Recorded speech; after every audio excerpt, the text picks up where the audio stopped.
महाराष्ट्र भूषण पुरस्कार special one liner question.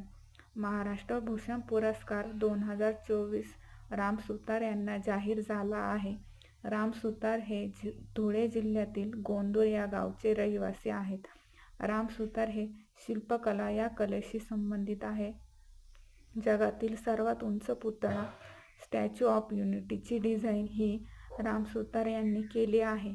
Ram Sutar यांना वयाच्या 100व्या वर्षी महाराष्ट्र भूषण पुरस्कार मिळाला आहे. महाराष्ट्र भूषण हा पुरस्कार महाराष्ट्र शासनाचा सर्वोच्च पुरस्कार आहे. महाराष्ट्र भूषण पुरस्काराची स्थापना 1995 या वर्षी करण्यात आली आहे आणि 1996 मध्ये महाराष्ट्र भूषण पुरस्कार एका व्यक्तीला मिळालेला आहे. आतापर्यंत 4 महिलांना महाराष्ट्र भूषण पुरस्कार देण्यात आला आहे. महाराष्ट्र भूषण पुरस्कार प्राप्त व्यक्तीस 25 लाख रोख रक्कम, शाल, सन्मानचिन्ह व प्रशस्तीपत्र दिले जाते. पहिला महाराष्ट्र भूषण पुरस्कार 1996 वर्षी पु. ल. देशपांडे यांना देण्यात आला.